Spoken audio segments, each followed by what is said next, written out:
Allah, ya Allah,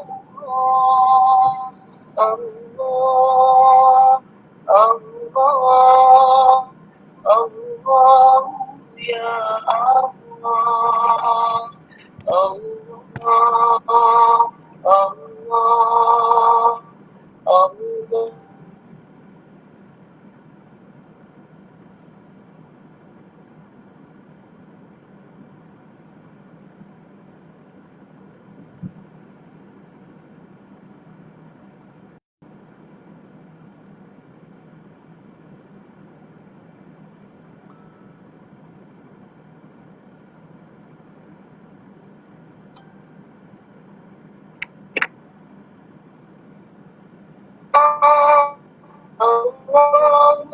ya Allah.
Bismillahirrahmanirrahim.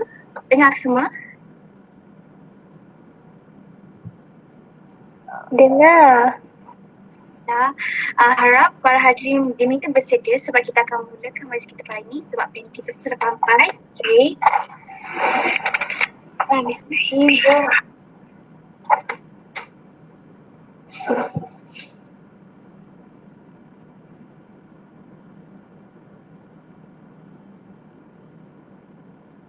Okey, kalau siapa-siapa nak on camera boleh je insyaAllah sebab kali ni kita punya forum sharing kita akan diadakan secara sesantai je. Jangan stres-stres, okey?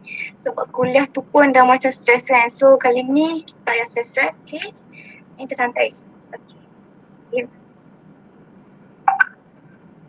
Okey.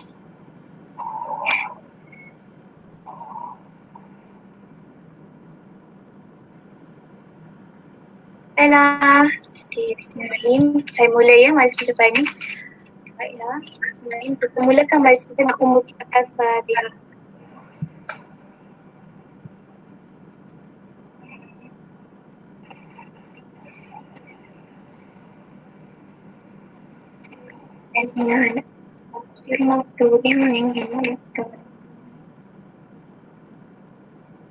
Amin amin ya rabbal alamin. Bismillahirrahmanirrahim. Alhamdulillahirabbil alamin wassalatu wassalamu ala asyrofil anbiya'i wal mursalin wa ala alihi wasahbihi ajma'in. Alhamdulillah. Syukur kepada Tuhan Ilahi kerana kita dibuang untuk berkumpul pada hari ini. Okey. Untuk sedikit masa ini saya nak minta semua macam contohnya kita perbakilah niat kita mula apa yang penting, niat paling penting. Kita niat apa yang kita buat ni untuk apa, kerana apa, sebab apa yang kita niat tu lah apa yang kita dapat. So kalau baik niat kita insyaAllah yang akan dimudahkan. Disebabkan saya ni pada Melaka, saya nak pantau sikit lah ya. Kalau tidak kerana bulan, masukkan bintang terbit tinggi. Kalau tidak kerana saudara-saudari sekalian, tidak saya hadir ke sini. Gitu, okey? Supaya sikit lah. Okey. Sedikitlah saya nak sharing kita punya perjalanan forum kita pada hari ini. Okey, forum kita dia akan ada 2 sesi. Satu sesi sharing daripada panel kita yang comel-comel semua ni. Dan second sesi Q&A. Okey, so kalau para hadiah, kalau macam contohnya semua orang nak tanya, kalau ada pertanyaan ke apa tu dekat minda tu kan, okay, boleh tanya di FB kita dan satu di chat Google Meet kita dan boleh tanya secara langsung boleh. Okey, kita boleh perkenalkan nama, just tanya je panel kita hari ni. Ni semua hebat-hebat ni, Masya Allah. Okey. Okey. Baiklah. Kita beralih kepada tajuk kita. Okey, kan tiba-tiba salah forum kan. Okey, tajuk kita pada hari ini kita sharing pasal kos kita fokus pada sejarah. Tajuk kita ialah sejarah. Apa sejarah tu kan kita nak tahu. Okey, macam contohnya sedikit lah apa yang ni pun saya kutip daripada apa UKM punya official. Sejarah ni, kos sejarah ni antara apa tu kos yang sharing antara fakulti yang ditawarkan di Fakulti Sains Sosial dan Kemanusiaan. Betul saya kalau saya salah, okey. Ataupun kalau contohnya kalau sekarang ni kalau macam korang dah apa tu sini-sini korang akan panggil FSSK je sebab macam panjang sangat kan nak sebut Fakulti Sains Sosial dan Kemanusiaan. Susah kan? Okey. Okey. So macam tu. Dan saya baca juga kos ni bukan pelajar-pelajar akan dibedahkan dengan pembelajaran daripada dalam negara dan juga luar negara. Masya Allah. Dan kalau lebih lanjut kita tunggu kita punya panel pada hari ini. Okay. Tak kenal maka tak cerita. Okey, saya akan memperkenalkan panel kita yang Masya Allah yang comel molek ni semua ni, Masya Allah. Okey, panel pertama kita Akak Nur Aliza binti Kamal Zaman. Assalamualaikum Kak. Waalaikumsalam warahmatullahi wabarakatuh. Masya Allah, Waalaikumsalam. Sihat Kak? Alhamdulillah sihat. Alhamdulillah. Okey, sebut sedikit lah tentang akak kan. Bukan tahu kalau salah kau just apa tu interrupt je. Okey, akak betul daripada sekolah menengah pergi ke STPM dan juga antara graduan UKM ni dalam kos sejarah. Dia ada boleh tanya je sebab ni memang pengalaman akak ni, Masya Allah. Sebab dah graduate semua kan. Okay, dan saya beritahu akak apa tu sekarang ni bekerja di Yayasan Muafirah ke? Betul. Baru-baru ni kita ada buat agihan bantuan makanan, betul? Ada tak? Apa? Kat UKM tu alhamdulillah rezeki dia orang lah kan. Okey, Masya Allah. Okey, kita beralih kepada panel kita yang kedua iaitu Nur Nabila. Hai. Hai, dengar cerita kat UKM ke? Masih di UKM, saya menginap di College Pendeta Takwa. Sama, betul. So, sama-sama kita bisnes tu yang berdua je. Boleh. Bawa makanan. Boleh. Masya Allah. Okey. So, bersikit lah. Sekarang dia dekat accounting career dalam bidang sejarah juga, betul? Betul. Saya tahun 3 dalam bidang sejarah lah. Masya Allah. Okey. Yang seronok ni sebab sebenarnya macam aku share lah. Sebab saya sebenarnya sangat suka sejarah sebenarnya macam tu. So macam kenalah saya rasa dengan topik ni kan. Macam saya pun dapat ilmu sekali walaupun saya dalam kelas saya kelas biologi. So macam saya pun tahu lah juga kan sejarah ni apa kan. Macam tu. Okey, Masya Allah. Okey, tanpa buang masa. Okey, sudah sedia? Okey. Kita mula orang kita pada hari ini. Saya tujukan soalan pertama kepada Kak Liza bersama Kak Liza je. Boleh. Okey. Kak Liza, saya kan biasanya orang kan cakap macam sejarah kan. Kadang-kadang macam golongan saya ni macam suka sejarah. Dia orang akan cakap, macam mana kau suka sejarah? Sejarah kan macam bosan semua kan. Macam nak tidur semua macam tu kan. Betul tak? So macam saya nak tanya lah Kak kan, apa istimewa sejarah ni sebenarnya? Boleh tak Kak kongsi kepada kami? Bila insyaAllah. Bismillahirrahmanirrahim. Okay, Assalamualaikum warahmatullahi wabarakatuh. Okay. First of all, akak tak adalah nak share apa sangat, akak pun biasa je. Tapi kalau kata apa yang istimewanya sejarah ni, okey, memanglah sejarah ni antara subjek yang orang kata susah, orang kata mengantuk kan bila dalam kelas je. Kalau dari orang kata zaman SPM tu, zaman sekolah menengah tu, memang orang kata mengantuk lah, macam tak boleh nak masuk. Tapi sebenarnya kita kena ingat sejarah ni sangat penting sebenarnya. Apa-apa sebenarnya orang akan cari sejarah. Dan memang penting untuk kita tahu sejarah sebab kalau kita tengok sekarang, situasi sekarang pun kan pergolakan negara dan sebagainya, apa-apa orang akan refer sejarah, apa yang dah jadi dulu, semua benda berkait kan.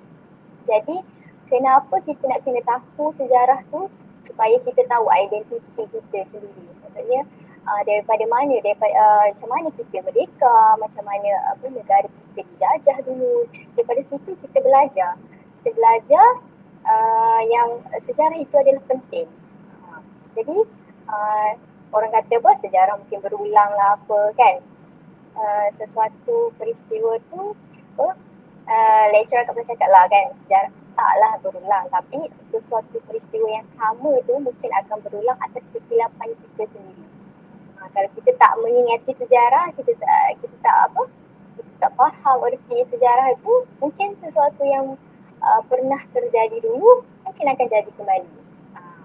Jadi itulah pentingnya. Nak kata sejarah boring ni ada sebenarnya mindset kita je. Cuba kalau kita letak kat minda kita, sejarah ni senang. Sebenarnya sejarah ni bukanlah kita nak membaca semata-mata ataupun kita nak hafal. Bila kita hafal saja, kita tak akan faham. Tapi kalau kita fikir sejarah tu adalah sesuatu yang kita perlu tahu,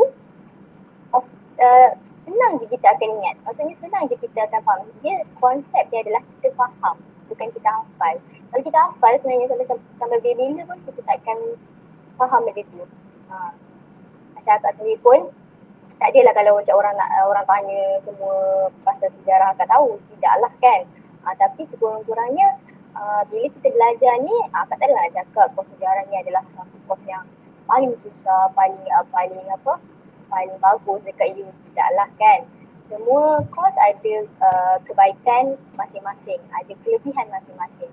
Tapi kalau untuk sejarah sendiri, itulah kita belajar macam-macam. Kita belajar daripada Malaysia, luar negara, macam mana dekat luar negara tu kan. Jadi itulah antara kenapa seronoknya akak belajar sejarah tu. Dan macam lari je kan dengan tajuk. Itulah kiranya. Maksudnya kenapa kita pentingnya belajar sejarah adalah untuk kita tahu identiti kita sebagai rakyat Malaysia itu sendiri. Kalau kita tahu sejarah, kita tahu apa yang kita perlu buat sebenarnya. Sekarang ni apa kita kena buat? Adakah kita kena membiarkan negara kita dijajah sekali lagi atau tidak ke? Itulah penting sejarah. Kenapa kita belajar sejarah? Tapi itu secara ni je lah. Mungkin nanti panel kedua mungkin lebih ni kan, lagi dia masih fresh lagi. Dia masih sedang belajar lagi kan, mungkin fresh lagi. Okay, itu sajalah kot. Sebelum tu sini kebanyakan yang masuk ni semua kos sejarah tu macam mana? Tak berat je. Ya. Sejarah. Daripada sejarah. Sejarah. Masya-Allah. Ramai dalam sejarah ni. Ramai dekat sejarah. Semangat mana bakat-bakat semangat nak belajar sejarah ni, ya Allah. Saya junior semua. Okey, terima kasih Kak. Masya Allah. Okey. Betul lah macam Kak cakap daripada saya. Dulu saya tak tahulah tahap saya buat sejarah tu, bagi saya sejarah tu menakut. Sebelum saya start sejarah. And then bila saya tengok sejarah ni sebenarnya betul lah dia macam relate dengan kita. Kalau taklah kerana sejarah adalah kita yang sekarang. So we must learn lah from that kan. Gitu. Okay. Masya Allah. Okay, kita balik pula kepada panel yang kedua. Okay.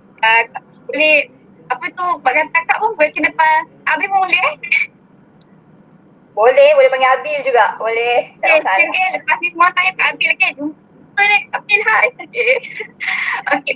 Soalan saya pada Kak. Ni susah ni. Dia tak ada. Okay, soalan saya kepada Kak. Macam contohnya sekarang kan macam budak baru kan. Diorang pun macam contohnya macam diorang pun orientasi macam online. So macam itulah kan. Mesti diorang macam blur. Diorang macam tak dapat tahu environment kat sana macam mana. Even macam kos diorang pun macam blur-blur. Macam saya pun dulu blur tau nak tahu apa kos saya sebenarnya kan. Pakai macam review, dapat macam tu je. So saya nak tanya lah Kak kan. Apa tips lah nak belajar sejarah ni? Macam tu. Okay, silakan Kak. Okay, Assalamualaikum warahmatullahi wabarakatuh. Okay, bagi tips-tips yang sejarah ni, pertama sekali kita kena memahami yang bahawa konsep sejarah itu bukan untuk dihafal. Bukan untuk apa yang kita baca itu yang kita ambil dan kita adapt 100%. Tak. Sejarah ni adalah satu penghayatan dan kita tak boleh membawa prinsip sejarah yang kita fikir daripada, bukan prinsip sejarah, pandangan kita terhadap sejarah tu daripada sekolah rendah, sekolah menengah adalah perkara yang sama bila kita bawa ke zaman universiti. Sebab zaman universiti ni anda perlu ada sikap skeptism. Bukan skeptism itu bukan beralih kepada satu yang negatif yang kamu menolak semua fakta. Tidak, tetapi ragu-ragu itu adalah dengan cara kamu membandingtara antara fakta-fakta yang ada. Fakta pertama tak semestinya selari dengan fakta kedua. Fakta yang kedua tak semestinya selari dengan fakta ketiga. Tetapi mereka ada titik persamaan dan titik persetujuan. Cuma kamu kena berhati-hati dengan apa yang kamu pilih. Contohnya dari jenis-jenis bahan. Adakah benda itu, adakah fakta yang kamu dapat, bahan yang kamu dapat tu adalah 100% authentic ataupun kita cakapkan boleh dipercayai, berkualiti. Adakah ianya banyak daripada sumber pertama, banyak daripada sumber kedua. Daripada sumber pertama dan sumber kedua pula dipecah lagi. Mungkin daripada temu bual, mungkin daripada rekod bertulis. Dan kalau rekod bertulis pula, mungkinnya ada rekod bertulis daripada alam Melayu contohnya. Ada rekod bertulis tak daripada sumber-sumber barat. Kadang-kadang mereka penulisan itu ada pemberatan, ada orang kata tidak seimbang. Jadi sejarah ni bila kamu sebagai seorang yang belajar tentang sejarah, kamu kena perhatikan benda tu satu persatu. Jadi kamu tak boleh berfikir ibarat kamu berada di sekolah rendah dan di sekolah menengah. Yang keduanya apabila kamu belajar macam saya dapatlah belajar bersemuka dulu dengan pensyarah-pensyarah. Jadi saya rasa untuk belajar tahun 1 dan tahun 2 makin mencabar sebab mereka hanya duduk di depan laptop saja. Jadi nasihat saya adalah pertama sekali macam saya kata, sumber sejarah adalah sumber yang autentik. Kamu tidak boleh ambil suka-suka hati daripada mana-mana medium. Paling baik adalah kamu pergi sendiri ke Arkib Negara. Kalau online, kamu tengok daripada Google. Google tu kamu tengoklah daripada Google Books ataupun portal-portal buku-buku rasmi. Kadang-kadang dan paling penting kalau paling bagus yang zaman sekarang kadang-kadang dia bukan buku tapi dia dalam bentuk journal. Sebab bentuk journal ni adalah lebih mudah untuk kamu fahami lagi-lagi untuk pelajar tahun 1 dan tahun 2. Sebab jurnal ini adalah satu kajian. Kajian ini kebiasaannya dibuat oleh orang master dan juga PhD. Jadi kajian-kajian mereka lebih otentik dan kajian mereka lebih menyeluruh. Jadi kalau kamu nak tengok, kamu tengoklah kadang-kadang ada Jesto, kita ada banyak, kita ada ResearchGate dan UKM dan PTSL, portal PTSL sendiri pun ada menyediakan untuk rujukan jurnal. Kalau di sejarah bagi FSSK, Jabatan Sejarah, kita ada kita panggil Jebat UKM. Jebat UKM itu adalah memang merujuk kepada jurnal-jurnal yang diterbitkan sendiri oleh Jabatan Sejarah. Jadi kalau orang bertanya dengan saya, mungkin ada orang dia capaian internet dia susah apa semua, tapi ada kawan saya yang sanggup pergi sampai ke kawasan perkuburan, sanggup duduk dekat dalam kereta, bawa kereta pergi kat bandar semata-mata nak dapat lain. Jadi kamu jangan menyatakan bahawa diri kamu saja yang susah, sebab bila kita belajar ni, kita tak boleh nak rujuk pada diri kita, kita nampak macam kita je yang banyak masalah, orang lain pun banyak masalah. Dan paling penting, apabila kamu belajar, kena banyak bertanya. Itu adalah adab kamu sebagai seorang pelajar. Jangan malu untuk bertanya. Kalau kamu malu, memang kamu sesat jalan, memang tak nampak apa-apa. Kena sentiasa bertanya. Memang orang kata macam takutnya nak mesej pensyarah, takutnya nak tanya pensyarah. Tanya, pensyarah sentiasa terbuka hati. Tapi biasalah, pensyarah pun, mereka pun manusia biasa. Ada ramai student, bukan kamu seorang je punya student, kadang-kadang ratusan student je. Jadi kalau kadang-kadang mereka tak dapat, mereka setakat blue tick tu, saya pun kena blue tick biasa. Tapi kadang-kadang kalau kamu jenis yang memang bersungguh-sungguh untuk mengetahui, kamu akan tanya bersungguh-sungguh. Kadang-kadang bukan setakat WhatsApp kamu je yang boleh kamu bertanya. Kalau kamu direct tanya dia secara email, dia akan balas, jangan risau. Itulah kalau orang tanya saya tips bagaimana. Beralih kepada panel moderator. Okay, Masya Allah. Betul lah, saya rasa memang boleh kena dengan saya juga. Sebab lebih kurang je kan, bio ni pun saya bagi kelas bio ni sebenarnya membaca juga. So macam betul, kalau kita hafal, kita akan lupa. Kita hafal tapi tak faham, kita hafal betul untuk exam. So macam just, you come and go macam tu kan. Masya Allah, betul lah apa yang Kak cakap tu. Dia tanya, betul. Macam saya pun Masya Allah sekarang kelas tahun 2, kita memang rasakan macam confident kan nak tanya sebab semua macam doktor, profesor, kan semua busy nak buat research masing-masing kan. Tapi betul, UKM, lecture UKM serius gempak-gempak guys, tak tipu. Korang tanya je, lecture tu memang naturally je, memang okay je nak jawab korang punya pertanyaan. Memang betul lah, blue tick tu biasa sebenarnya, tapi kita jangan give up, okay? Okay, kita pergi pada panel kita yang pertama balik. Okay, soalan saya pada Kak juga. Apakah tips untuk kita ni kan, macam untuk urus masa, sebab sekarang je kita belajar online semua kan, masa tu dah macam kadang-kadang ni macam jujurlah saya cakap lah kan, lecture pun kadang-kadang atas katil ataulah sambil makan ataulah gitu. Bagi tips ni Kak, macam mana nak urus masa dengan baik. Okay, baiklah. Okay, untuk yang apa yang panel 2 tadi kata, kan, betul lah, jangan takut sebenarnya cakap dengan lecturer. Okay, untuk lecturer sejarah ni semua baik-baik sebenarnya, walaupun ada yang garang, tapi yang garang tu sebenarnya baik je. Jadi beranikan diri untuk email dia, message dia, walaupun kena blue tick tak apa, message je. Yang penting niat kita nak tanya tu apa, kita betul-betul nak susun. Kadang lecturer ni lagi suka kalau kita banyak bertanya sebenarnya. Okay, Kak sambung macam, okay sekarang ni sangat mencabar lah untuk lagi untuk yang tahun 1 akan nampak memang sangat mencabar bila kita terpaksa untuk belajar secara online. Secara online ni adalah satu pembelajaran yang tak berapa efektif sebenarnya. Kalau bagi akak sendiri lah, memang tak efektif sebab kita punya mindset adalah di rumah. Kita punya mindset adalah bukan di depan lecture. Kita rasa macam, oh aku boleh buat kerja sambil baring, sambil makan dan sebagainya.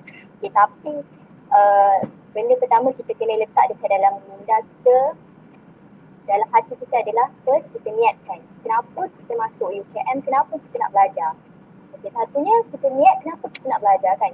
Kenapa kita masuk belajar tu? Kita niat, okay kita masuk belajar sebab kita nak ilmu. Kena niat kita nak ilmu. Bukan kita masuk sebab kita nak skor sama mata, tak. Kita niat kita nak ilmu tu. Jadi walaupun kita belajar dalam keadaan secara online, secara dalam maya, kita kena letakkan masa kita. Contoh, kita dah ada masa apa, dah ada jadual. Okey, waktu ni kelas apa, waktu ni subjek apa. Kalau boleh buat jadual, letakkan dan setkan. Okey, waktu ni aku kena bangun pagi-pagi. Okey, misal kata esok ada kelas. pukul berapa. Kena make sure pagi-pagi tu dah bangun, dah mandi, siap-siap. Rasakan diri kita ni seperti kita nak pergi kelas. Jangan malas untuk bangun pagi untuk mandi. Okay, sebelum masuk kelas walaupun kita secara online, walaupun kita kadang-kadang tak buka kamera, tapi pastikan kita mandi sebab bila kita dah mandi, kita dalam keadaan bersedia.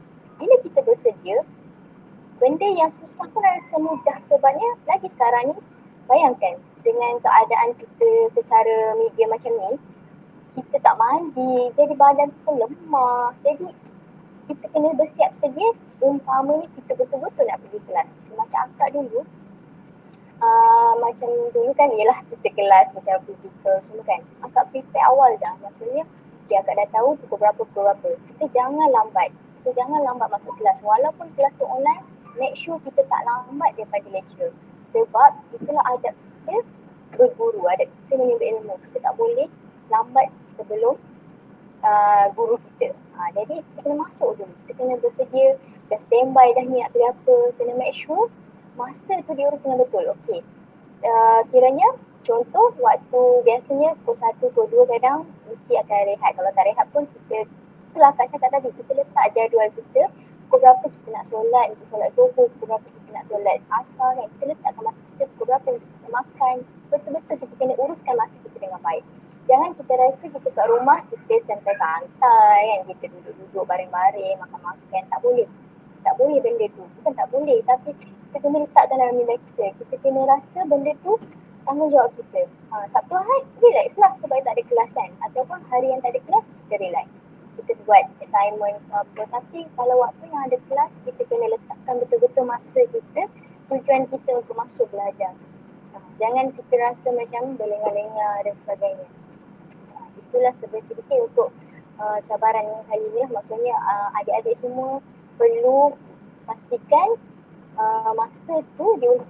Akak faham, akak banyak nampak orang mengadu, terutama dekat laman sosial, dia orang kata kat rumah ni cabarannya baru nak buat kerja sikit, mak panggil pergi masak, mak panggil sidai kain, mak panggil angkat baju dan sebagainya kan. Banyak sangat kerja, banyak sangat apa. Itu bukan alasan lah kan, mungkin bukan alasan, mungkin itu adalah salah satu cabaran dekat rumah tu kan sendiri. Tapi kita sebagai anak, kita cakap baik-baik dengan mak. Cakap, mak, saya ada kelas pukul ni sampai pukul ni kan, sekian-sekian. Selepas daripada waktu ni saya bantu mak. Kita cakap baik-baik. Cara kita menunjukkan contoh yang baik dekat keluarga kita. Kita menunjukkan contoh yang baik pada mak kita faham. Keluarga kita mesti akan faham. Tapi dengan syarat kita kena tunjuklah benda tu. Janganlah lepas dah kelas terbongkang terus, tidur terus kan. Tak boleh macam tu. Maksudnya kita bahagikan masa kita sebab kita dah tahu kita kat rumah, kita tak elak dah. Kita mesti kena tolong mak bapak kita kan. Jadi kita bahagikan masa untuk kelas dan masa untuk keluarga. Itu je lah kot untuk yang akak rasa boleh share macam mana kita nak bagi masa. Sebab akak tak boleh nak share macam mana masa akak dulu dekat you sebab berbeza dengan sekarang keadaan dalam maya ni kan. Okay. Okay, terima kasih Kak. Ya Allah, banyak dia tips dia macam dus tau. Memang kena tepat lah kan. Saya lah golongan yang online tu juga sebenarnya. Okay, kita buka alih balik kepada Kak Abil. Okay, soalan saya macam belakang selagi tidur ni kan mesti ada cabaran dia. Mana pun mesti ada cabaran dia. Boleh tak Kak, saya nak dengar lah Kak sharing korang ni kan. Macam apa cabaran yang pernah ataupun selalu akak hadapi macam bila akak belajar kos sekarang ni, dan yang penting cara atasi je. Okey, silakan Kak. Okey, bagi cabaran ni, setiap orang kalau dekat nama dia pelajar universiti, cabaran yang paling common kamu akan hadapi adalah depression. Macam sekarang kamu online, so kamu akan ada depression, itu benda biasa. Walaupun kami dulu belajar berhadapan dengan persyarah, kami juga menerima cabaran dari depression. Bagi saya, perkara depression tu adalah satu benda yang common sebagai seorang pelajar. Saya sendiri pun mengalami masalah yang sama. Tapi apabila kamu menghadapi depression tu, caranya adalah berjumpalah dengan rakan, cuba mencari seorang rakan untuk kamu meluahkan perkara yang kamu ada dalam diri tu. Sebab kamu depression, kamu memerlukan orang yang banyak memberikan positive support pada you. Sebab kita ni bila bermasalah, kita tak boleh duduk seorang-seorang. Nanti bila kita duduk seorang-seorang, kita tak cakap dengan siapa-siapa, kita lagi depressed. Okay, so kalau orang tanya pula macam mana pula dengan depression, belajar online. Okay, kamu tak jumpa kawan kamu tak jumpa siapa-siapa. Tapi kalau kamu ada ibu bapa kamu, cuba kamu bercakap dengan dia. Saya waktu saya berhadapan dengan masalah online ni, saya banyak bercakap dengan adik saya, kakak saya. Walaupun adik saya tu dia tak faham satu benda pun. Dia pun bukan belajar universiti pun, dia tak faham. Tapi saya cuba bercakap je. Dan bercakap dengan ibu bapa tu pun adalah satu perkara yang penting. Sebab kalau kamu bercakap dengan ibu bapa kamu, waktu tu lah ibu bapa kamu tahu yang okay, anak aku ni tengah belajar, aku tak patut pressure dia.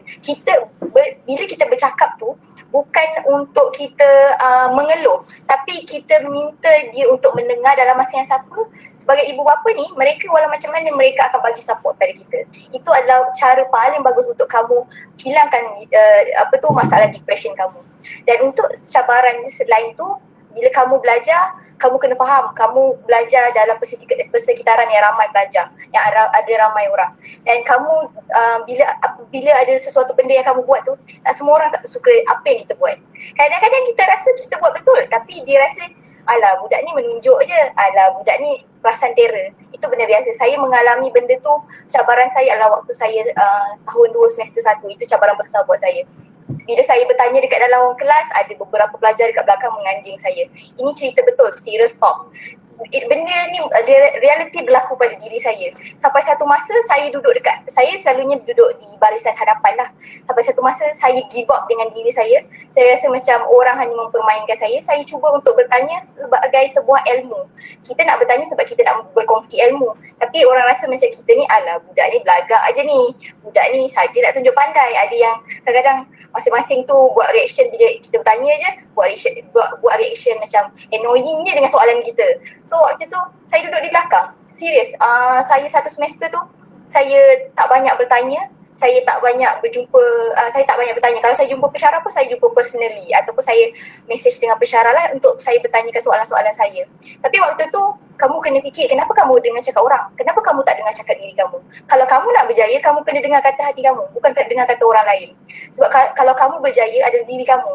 Sebab orang yang kamu dengar tu, orang yang sibuk mencaci kamu, yang sibuk fitnah kamu tu, dia tak akan bantu kamu je. Bila dia tengok kamu depressed, dia lagi suka.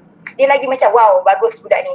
Kan dah tak ada bising dah dekat dalam kelas. Tapi percayalah, orang-orang yang macam tu nanti bila dia bermasalah dalam kelas, dia akan cari kita juga balik. Dia akan tanya pula, apa benda nak buat, apa benda nak buat, tak faham lah.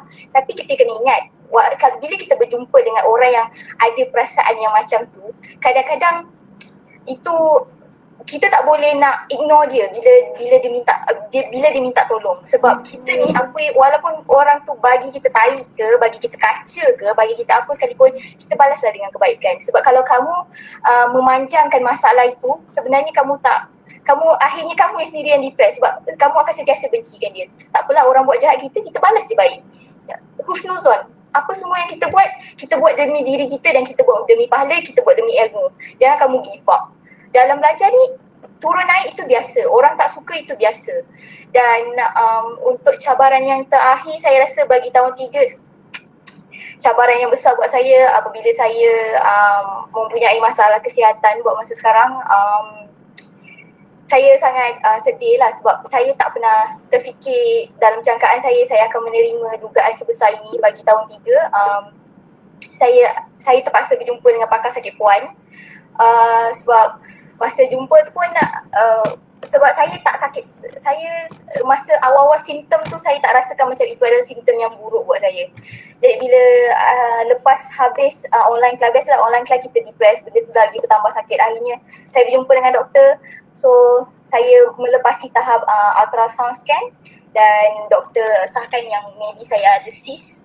Tapi dalam cyst, ovaris cyst tu pun kita ada beberapa stage, yang kita ada beberapa tahap. Dan sama ada itu adalah betul-betul cyst, ataupun yang kedua dia adalah cyst tapi boleh merebak kepada kanser. So sekarang ni orang kata saya menunggu juga keputusan untuk kali kedua untuk kita buat CT scan. So kalau tengok pada, kalau memang doktor pun sendiri macam sebab saya sakit ni dah lama, dah 9 tahun. 9 tahun, dalam masa 9 tahun tu doktor tak tahu apa-apa sebab doktor fikir macam maybe saya sakit perut biasa, maybe you ada appendix. Tapi dah 2 kali saya kena tolak daripada hospital. Hospital cakap no, it's not appendix sebab bila tengok you punya blood test, bila tengok you punya urine test, everything's normal. But for me, it's not normal. So bila kali kedua saya check pada ultrasound tu, baru kita memang terus nampak dan benda tu besar lah. Ibaratnya kalau kamu boleh imagine, it's like besarnya macam bola golf, boleh saya katakan, dia punya bentuknya tu. Tapi saya tak pasti lagi lah. Saya cuma, orang kata, kita berusaha apa yang kita boleh usaha. Kalau ini adalah dugaannya, saya terima seadanya. Tapi yang paling penting, macam saya cakap, saya bukan seorang yang mudah putus asa. Kita boleh bersedih, kita boleh menangis rasa mahu kamu, mungkin bila kamu depres ke, bila kamu sakit ke, nangis lah. Tapi lepas tu kamu kena bangkit semula. Sebab kamu jangan fikir macam, oh jangan nangis, bila kau ada masalah kau jangan nangis. No, bila kamu simpan kamu punya nangis, kamu simpan kamu punya sedih tu, benda tu akan bertambah dan tambah. Dan akhirnya benda tu lagi melemahkan diri kamu. Jadi kalau kamu nak nangis, nangis je. It's okay not to be okay. Dah macam cerita drama lah deh. Okay, don't worry, nangis je. Tapi kamu kena ingat yang kamu sentiasa berusaha, dan bila kamu sakit, berdoalah dengan Tuhan. Sebab Allah ni sentiasa mendengar masalah umat dia. Cuma dia tak bagi masa, mungkin dia bagi cepat, mungkin dia bagi lambat. Tapi kamu kena ingat, bila kamu sakit, bila kamu depres ke apa sekali jadi pun, kamu tidak keseorangan. Walaupun kita tak nampak dia, tapi dia adalah Maha yang berkuasa. Sekian, saya serahkan balik kepada moderator. Masya Allah, banyak ni kita dapat pada hari ini, ya Allah. Banyak tips dia. Macam betul lah masyarakat cakap, betul lah. Bila kita nak belajar ni kan, halangan ni memang sangat banyak. Even orang talk kan, macam saya nak kongsi lah kan. Contohnya tak yang kedai. Saya kalau ingat pasal, kalau kita asyik dengar cakap, orang ingat tak pasal korang kalau ingat lah kan boleh sharing. Yang pasal kedai tu, ayah, anak dengan kedai tu. Dan sekali takkan lah dia nak, bila kita nak emas ke orang lain, memang takkan. Sebab manusia memang takkan puas. So, what is, memang kita kena fikir apa yang kita buat ni, apa yang Allah suruh, just yakin, just go for it. Masya Allah. Dan Akak, Masya Allah, Syafakilah, dan saya harap kita semua boleh doakan untuk Akak, semoga Kak sihat selalu, insyaAllah, amin. Okay, kita balik kepada, Kak Liza, okay? Masya Allah, okay. Soalan saya pada Akak, okay, saya nak tanyalah Kak kan, macam mana cara nak motivasi, keep on istiqomah, motivasi nak belajar ni kan. Kalau contoh sekarang yang kita dengar talk ni, macam sekarang ni kita rasa macam siapa lepas ni nak buka lah penjara kamu tidak, contoh je lah kan. So apa macam motivasi untuk kita keep on nak belajar tu? Silakan Kak. Okay, motivasi Okay, benda pertama adalah macam Akak cakap tadi, niat kita. Niat kita tu kenapa kan. Kalau macam Akak sendiri kan, motivasi bila Akak nak exam, Akak akan cakap kat diri Akak, kau ni exam nak study ni untuk exam ke study tu untuk score ke, macam mana kan.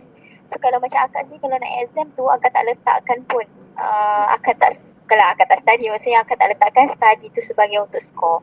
Sebab Akak letakkan, sebab kalau Akak study untuk score je, dia tak memotivasikan Akak untuk belajar pun. Tapi Akak letakkan itu adalah ilmu. Akak belajar kan, maksudnya kita belajar. Kita dalam kelas kita belajar. Kenapa waktu exam kita tak boleh nak jawab? Betul tak? Jadi janganlah kita nak belajar bila nak exam baru nak start belajar, baru nak selek-selek buku kan. Yelah, semua orang akan belajar sebelum exam tu, tapi kita kena fikir balik. Akak selalu letak dalam mindset Akak, aku dah belajar ni dalam kelas, jadi takkanlah dalam exam aku tak boleh nak jawab langsung. Takkan dalam exam aku akan blank terus kan. Kalau kita blank terus tu maksudnya ada sesuatu lah tu dalam sesi pembelajaran yang kita sebenarnya tak dapat pun kan. So, cara akan motivasi, contoh macam cabaran-cabaran ni kan, kita pilih banyak kan. Lagi-lagi wanita ni dengan stres tu memang berpisah tiada kan. Emosi terumbang-ambing Akak akui ya, memang kita dengan masalah dengan kawan kan. Dalam zaman universiti, zaman belajar ni memang kita kena hadap masalah dengan kawan. Sebab kita ni ada itulah dia sifat perempuan. Sebenarnya lelaki pun ada juga kadang bergaduh-gaduh sikit dengan kawan ni, tapi bezanya lelaki ni dia orang senang sikit nak settle kan. Okay, kalau perempuan ni dia lambat sikit. Dia ada tu ni. Jadi macam mana kita nak motivasikan diri kita? Satunya kita kena sentiasa dekatkan diri kita dengan Allah lah. Kita kena banyakkan. Contohnya dalam satu hari tu kalau kita ada masa untuk solat, untuk solat sunat, untuk tahajud, kita tahajud kat Allah, kita mengadu kat Allah segala masalah kita minta dekat Allah supaya Allah mudahkan segala urusan kita. Kadang kan kita ni dah stres sangat, kita dah tak tahu nak buat apa yang kita boleh buat, ambil wuduk, kita berserah dekat Allah, kita minta bantuan dia. Lagi satu, itu salah satunya lah. Yang kedua, kita cari kawan yang betul-betul boleh dengar cerita kita. Tak kisahlah kalau bukan kawan pun, mungkin adik-beradik kita, mungkin ibu bapa kita kena cari orang yang betul-betul untuk kita luah. Tak salah untuk kita menangis sebab zaman universiti ni adalah zaman untuk kita menangis juga. Janganlah menangis sebab bercinta ke apa kan. Kita menangislah sebab kita belajar. Sebab kita kita stres sangat belajar, kita rasa macam dah nak give up. Tapi jangan give up. Jangan give up. Kita kena tahu yang itu semua adalah cabaran. Itulah cabarannya bila kita belajar. Kalau kita belajar, kita jalan lurus je, kita tak ada cabaran, something lah tu kan. Tak mungkin. Sebab Allah ni akan bagi kita cabaran yang mana akan mematangkan kita, akan mematangkan perjalanan kita sebagai seorang manusia. Sebelum kita nak lepas zaman you ni, kita nak jejak lagi satu era baru. Bukan era baru lah. Maksudnya satu dunia baru kita lah. Lepas kita dah belajar, kita ada alam baru lah, alam pekerjaan juga kan. Lagi banyak macam-macam manusia kita nak tengok, kena handle kan. Akak akui akak seorang yang sangat cepat dan mudah stres. Jadi salah satunya akak akan mengadu dengan seseorang lah. So akak memang ada kalau tak seseorang pun akak akan mengadu dengan mak akak. Okay. Mak akak sangat seorang yang sangat dia akan mendengar dengan baik lah bila kita ngadu kan. Bila kita jauh dengan mak kita ni, satu je akan cakap. Kalau macam contoh dulu je lah, dulu kita belajar secara fizikal kan, jauh daripada mak bapak.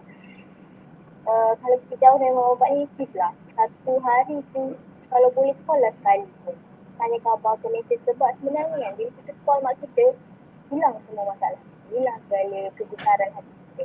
Itu antara salah satu cara akak motivasikan diri akak. Satu lagi, itu dah kedua kan. Okay, yang ketiga, akak join persatuan macam yang ni sekarang ni pembina kan. Okay, start akak join pembina. Daripada situlah akak jumpa dengan orang-orang yang sangat baik kawan-kawan yang baik kat dalam tu. Okay, boleh katakan kebanyakan yang akak jumpa semua baik-baik. Jadi bila akak ada masalah je, bila akak stres ke apa, akak akan terus jumpa akhwat ni. Macam kita panggil akhwat lah kan. Akak jumpa dengan diorang, akak cakap dengan diorang, akak ada masalah.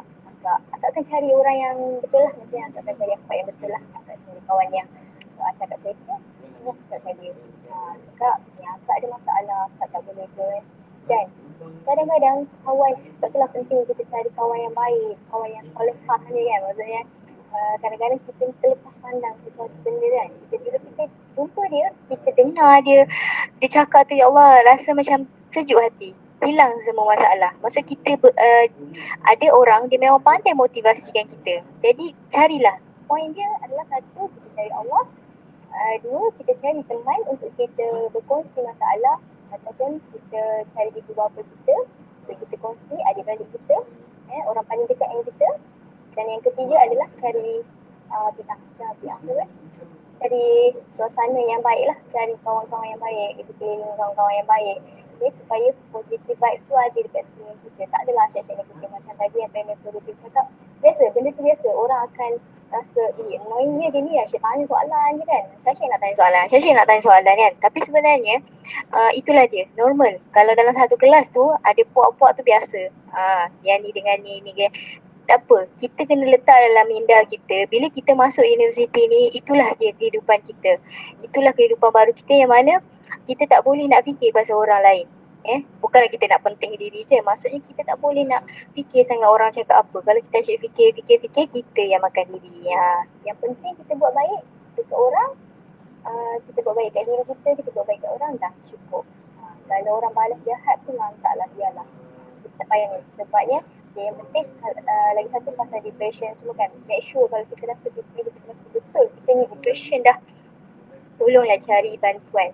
Kalau kita tak dapat nak jumpa doktor, kita takut nak jumpa doktor, kita cari kawan yang betul-betul boleh bagi kita nasihat. Okay, InsyaAllah itu je lah kot untuk perkongsian. Ada 3 benda tu kita kena cari untuk kita motivasikan diri kita. Dengar benda-benda yang baik. Okay, kalau saya sendiri, kalau saya dah stres sangat, saya buka Quran je. Saya buka Quran, saya baca. Lepas tu dah tenang sikit. Itu antara benda yang kita nak motivasikan diri kita lah. Dan untuk belajar, kita kena motivasi lah. Sentiasa fikir kenapa kita belajar, kenapa kita mula. Sebelum kita nak berhenti tu, tanya balik kenapa kita mula untuk belajar. Takkan nak sia-sia kan? Kejarlah. Lalu inilah walaupun terpaksa berada di dalam alam maya, belajar dalam maya. InsyaAllah semoga bermanfaat. Ya Allah, banyak kita dapat pada hari ni. Masya Allah, betul lah. Apa bila kita kat universiti macam saya pun, betul lah. There's nobody that can, macam contohnya, kita seorang-seorang, faham tak? Kita kat sana, kita kena survive seorang, kita kena cari orang yang baik. Kita sendiri, kalau kita kan, kita sendiri tak jaga. Macam contohnya, kalau seorang kita sendiri pun tak jaga Allah, kat sana pun kita akan ingat tak benda tu. Itu sebab kita bergantungan lagi kepada Allah ni sangat penting. Dan ni saya sharing lah, betul lah. Macam contohnya saya start sebenarnya kenal, promote sikit, bukan promote lah, macam sharing. Pembina ni ialah first time saya join benda yang platform dakwah. Macam contohnya sebab kita tahu benda ni semua ni baik. So kita pun nak dapat kawan yang baik, sahabat yang baik. Mesti kita kan ada platform yang baik. Masya Allah. Dan memang saya rasa macam daripada sana lah baru saya kenal apa yang saya buat. Bukan saya datang universiti ni semata-mata tak belajar. Sebenarnya kita perlu do something for the umat actually. Kita kena do apa yang kita ni besar. Soft skill kita kena, bukan just kita macam, saya nak cakap lah contohnya kan. Saya ada macam kawan contohnya, dia habis pergi kelas, balik semula. Just tidur macam tu, just nothing. Dia punya hidup nak belajar je. Sebenarnya kat universiti lah kita kena develop everything. Soft skill kita macam-macam sebab kat sana, kat luar nanti, lepas ni rasa boleh akak boleh kongsi sebenarnya. Soft skill memang sangat penting. Macam tu. Okay, kita paling last Kak Bila semangat lagi insyaAllah. Kak Abil. Okay, soalan last lah saya boleh bagi. Macam mana pelajar sejarah nak cemerlang, nak skor cemerlang dalam ni? Sebab sekarang kan dah tengok kan motivasi semua ni, ya Allah, daripada Kak Liza, Kak Abil semangat ni. Skor, macam nak skor dalam pelajaran sejarah ni, silakan. Okay, kalau nak tanya macam mana nak skor, saya bukanlah nak kata terlampau cemerlang, tak adalah. Saya masa semester 1 saya kecundang juga. Lepas tu barulah alhamdulillah saya masih mengekalkan pointer saya dan alhamdulillah masih orang kata dapatlah rezeki mendapat dekan tu diteruskan untuk sampai ke semester yang keempat. Kalau kamu nak skor, saya bersependapat dengan panel yang pertama, niat. Pertama adalah niat. Niat kamu tu penting. Kamu niat itu, adakah kamu niat untuk menunjuk? Atau adakah kamu niat untuk macam kamu merasakan kamu lebih bagus daripada orang lain? Adakah niat kamu memang sebetul-betulnya kamu nak belajar, kamu nakkan ilmu itu untuk kamu bawa sampai ke masa hadapan, untuk kamu guna apabila kamu dah bekerja, walaupun perkara itu bukanlah satu bidang yang kamu mungkin akan dapat. Sebab sekarang ni pekerjaan kita tak semestinya apa yang kita dapat, betul tak? Apa yang kita ambil, apa yang kita belajar, tak semestinya itulah yang kita akan jadi di luar tu. Cuma kalau kamu nak selain daripada niat, saya sentiasa mengamalkan etika sebagai seorang pelajar, iaitu adab lah. Bila kamu menjadi seorang pelajar, pertama sekali hormat kepada guru. Hormat kepada guru tu bukan berkata macam kamu duduk depan cikgu, kamu berhadapan dengan lecturer kamu, kamu bagi Assalamualaikum dengan dia setiap masa bagi Assalamualaikum tu dah sentiasa lah. Kalau yang beragama Islam, kalau yang bukan beragama Islam tu bagi pada mereka selamat sejahtera ataupun cakap selamat pagi, good morning. Tapi bermaksud saya sebagai etika dan adab itu adalah bagaimana kamu berhadapan dengan pesara itu apabila pesara itu tiada di hadapan kamu. Tiada di hadapan kamu ataupun dia tak perasankan kamu. Contohnya, perkara yang paling senang. Kalau masuk kelas. Sekarang ni kamu tak ada masuk kelas tapi kamu ada online. Tapi di manakah kamu punya etika ketika kamu belajar online itu ataupun sama je dekat dalam kelas? Adakah kamu datang awal? Adakah kamu datang lambat? Adakah kamu hanya buka laptop, buka skrin tapi kamu tidur? Ataupun kamu buat benda lain? Kalau kamu ada masalah contohnya macam katalah terpanggil oleh ibu ke apa ke, ada perkara yang nak dibuat, okey pergi. Tapi saya lebih suka apabila saya ada sesuatu yang saya kena buat, saya suka message dengan pensyarah, saya buat masa saya online tu lah, saya message dengan pensyarah minta maaf tumpang lalu pensyarah, saya ada perkara yang saya nak buat dahulu, mohon kamu minta kamu pergi untuk dalam masa 5 minit ke apa, itu adalah lebih baik. Contohnya kalau kamu waktu, tak kisahlah, mungkin waktu sekarang ni kamu berada di dalam online, tapi bila kamu habis online ini, kamu face to face dengan pelajar, face to face dengan pensyarah, kamu kena ingat yang waktu kamu bersama pensyarah tu perlu adab. Contohnya, datanglah awal. Kalau tak datang awal, tak perlulah kamu datang setengah jam awal. Maksudnya kamu sudah bersedia yang dah hadir dekat dalam kelas tu. Jangan tiba-tiba masuk macam setengah jam lepas tu, 1 jam lepas tu buat muka dek je. Jangan. Pensyarah ni kadang-kadang dia tak bercakap pada diri dia.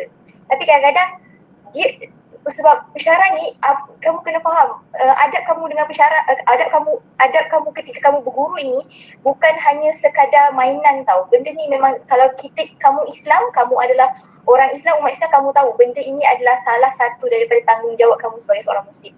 Sebab apabila kamu menuntut ilmu, Islam pun sendiri telah menggariskan bagaimana untuk kamu menuntut ilmu. Jangan suka macam orang kata mengambil remeh tentang adab bersama dengan guru. Yang kedua, bahasa, jaga bahasa. Kamu rapatlah sekali, kamu mesralah sekali macam mana pun, pensyarah tu baiklah sekali macam mana pun. Bila bercakap dengan dia, jaga batasan. Ada waktu kamu bergurau dengan dia, ada waktu kamu tak boleh terlampau bergurau kadang-kadang. Sebab pensyarah ni dia tak sama level dengan kita, dia tak sama umur, tak sama bahaya dengan kita. Jadi kadang-kadang kita ni bergurau tapi dia tak faham gurauan kita tu. Dia rasa macam ayat kita ni kasar. Jadi, dan kalau pensyarah bagi apa-apa nota ke ataupun bercakap dekat dalam WhatsApp tu, respon secepat mungkin. Cakap terima kasih doktor, baik doktor. Walaupun benda tu hanya penyataan yang maybe dia katakan kelas batal. Walaupun kamu suka, tapi cakaplah dengan dia, baik doktor, terima kasih doktor. Macam tu. Sebab adab tu penting bagi saya. Yang kedua, bagaimana kamu nak skor. Saya suka apabila saya sedang belajar, bukan sekadar saya fokus kepada slide yang ditonjolkan. Kalau cara saya, apa yang pensyarah tu cakap itu adalah lebih penting daripada apa yang dicakap pada slide. Kalau slide ni kamu boleh tangkap gambar, kamu boleh download balik di UKM Folio, tapi apa yang pensyarah cakap tak semestinya apa yang ada di dalam slide. Sebab apa yang saya perasan, 70% apa yang dicakap itu kadang-kadang membantu kamu untuk elaborate ayat-ayat sewaktu kamu exam, sewaktu kamu assignment, terutama dari segi buku. Kadang-kadang pensyarah ni dia tak masukkan, dia guna buku apa masa dekat kadang-kadang dia just cakap je, kamu baca pasal buku ni, kamu baca pasal buku ni, tapi tolong catat apa yang pensyarah tu cakap. Sebab apa, kadang-kadang buku tu, jurnal tu, penulisan tu adalah lebih penting. Dan kamu tak boleh mengharapkan, kamu tak boleh samakan diri kamu waktu zaman sekolah. Apa yang cikgu bagi, itulah yang kamu hadap. Bila dengan pensyarah ni, kamu kena tahu apa yang dia cakap tu maksudnya effort kepada diri kamu yang kena cari bahan-bahan itu. Tak boleh nak harapkan pensyarah seorang. Sebab kamu dah nak berjaya, kamu sudah dewasa, okey? Kamu kena berfikiran kritis. Okey, jangan sentiasa mengharapkan apa yang diberi. Okey, kamu kena cari effort untuk benda lain. Dan yang seterusnya, pembelajaran secara berkumpulan dan juga sharing dengan ilmu. Bagi saya, kalau kamu ada nota, kongsi dengan kawan-kawan. Itu. Lepas tu, kalau jangan kedekut dengan ilmu. Saya faham ada setengah orang dia susah sangat. Kadang-kadang ada benda dia tak suka share. Kadang-kadang dia dah dapat buku tu tapi dia tak suka share. Tapi kamu kena ingat, kejayaan tu lebih manis kalau kamu berkongsi bersama. Sebab kejayaan tu bukan satu kejayaan hakikat yang kamu akan dapat selama-lamanya tau. Kejayaan tu dekat dunia sebentar. Memang kamu akan rasa, wah bestnya aku dapat dekan, aku selalu dapat dekan, maybe sebab buku ni. Tapi kamu kena ingat, ilmu tu untuk dikongsikan bersama tak salah. Bagi saya, bila kamu berkongsi dengan ilmu tu, sebenarnya lagi bagus. Sebab kadang-kadang kamu tak nampak benda tu, tapi benda tu lah yang membantu kamu untuk kamu lebih faham, lebih ingat. Sebab kadang-kadang bila kamu share benda tu, kawan-kawan akan tanya macam maksudnya apa benda. Dia akan suruh kita elaborate balik. Dia suruh kita fahamkan balik. Dia nak fahamkan balik apa benda tu. Jadi bila kita sentiasa bercakap, kita sentiasa share dengan ilmu yang kita dapat, kita akan sentiasa ingat, kita akan dan lebih faham. Dan benda itulah yang kamu lebih bagus dari segi excitement. Jadi kamu jangan rasa macam buku tu kalau dikongsi oleh orang lain, kamu tak akan dapat markah yang lebih bagus. Tak. Sebenarnya kamu kena ingat, dengan berkongsi buku tu lah lagi bagus untuk kamu adalah untuk kamu. Dia macam motivasi untuk diri kamu. Aku kena menguasai buku ni. Aku kena fahamkan buku ni. Aku kena cari lagi dengan buku-buku lain. Kongsi lagi dengan kawan-kawan aku. Tak salah. Tak salah berkongsi. Jujur saya cakap saya. Tak salah untuk berkongsi. Jadi jangan macam kita rasa macam tak payahlah kongsi. Dan kalau berpuak-puak tu tak payahlah. Sebab kita ni hidup sementara dan kita ni memang hidup perlukan bermasyarakat. Kamu jangan fikir macam kamu tak boleh baik dengan orang tu, kamu tak boleh baik dengan orang tu. Tak. Bila kamu dekat universiti ni, kamu kena saling berkongsi, saling bekerjasama. Sebab benda tu lah yang membantu kamu untuk lebih berjaya. Sebab kadang-kadang kamu faham untuk satu subjek je, belum tentu subjek yang seterusnya kamu faham. Jadi di situ berkumpulan itu, belajar berkumpulan ataupun sharing nota itu penting. Kadang-kadang tak perlu nota pun. Kadang-kadang apa yang kamu terdampak dekat website ataupun di YouTube. Zaman sekarang ni macam-macam platform YouTube ada. Platform YouTube yang tentang akademik, yang kadang-kadang tentang sejarah tapi dia buat dalam bentuk, orang kata dia bukan buat dalam bentuk dokumentasi tapi buat dalam bentuk animasi yang buatkan kita lebih faham, lebih suka nak tengok, tak bosan. Jadi benda tu kadang-kadang sharing je dekat dalam WhatsApp. Ramai kawan-kawan saya macam dekat dalam ni, Najib Ifan ada selalu buat benda tu. Kadang-kadang saya suka berkongsi dengan dia. Dan kamu kena ingat kadang-kadang kawan yang kamu bergaduh tu adalah kawan yang kadang-kadang kamu nampak dia bergaduh tapi akhirnya dia lah antara kawan yang bagus dengan kamu. Sebab kita ni waktu kamu tahun 1, tahun 2, kamu berbeza pendapat dengan kawan kamu tu biasa. Bergaduh dengan kawan kamu tu biasa. Tapi kamu kena ingat, berbeza pendapat itu tidak bermaksud kamu bermusuhan. Kadang-kadang berbeza pendapat tu adalah lebih bagus. Dalam sejarah ni, kena banyak perbincangan. Kamu kena ingat, dalam sejarah kamu kena ada banyak perbincangan. Sebab tu lebih banyak perbincangan, lebih banyak input yang kamu dapat. Jadi tak salah untuk orang kata tidak selari sependapat itu biasa. Itu sajalah untuk cara-cara saya skor bagaimana saya survive dekat IKM ni. Kembali kepada moderator. Terima kasih Kak. Ya Allah, saya tak pesona ni. Macam saya pula nak masuk sejarah kan, nampaknya kan. Boleh cakap apa saya ke? Okay. Ya Allah, betul lah. Saya nampak betul lah. Apa ni, adab sangat penting lah. Sebab kalau kita tengok zaman sekarang pun, kalau kita ada ilmu, kita berada di atas. Kalau kita ada adab, nothing. Yang penting tu adab. Sebab saya rasa kalau kita beradab ni, keberkatan dia macam, saya tak tahu lah, tapi macam saya nak share kan. Dulu saya rasa saya ni student yang biasa. Tak baca sangat pun, tapi saya jaga macam adab tu memang, guru tu saya jadikan contohnya ilmu tu macam saya memang beradab dengan dia. Saya rasa patut beradab dengan dia. Sebab bila macam tu kan, saya tak belajar sangat. Tapi Alhamdulillah Allah bagi keberkatan tu saya dapat sekolah dalam setiap subjek tu. Masya Allah. Okay, kita dah habis pada panel sesi pertama kita pada hari ini. Kita dah habis soalan-soalan yang saya telah ajukan. Okay, sekarang ni saya nak buka pada kita punya hadirin hari ini. Siapa ada soalan, boleh terus buka mic atau boleh buka face, apa nama benda ni, video buka video, boleh tanya dalam FB, boleh buka dalam chat semua. Nak tanya soalan silakan. Okay, kita ada tak?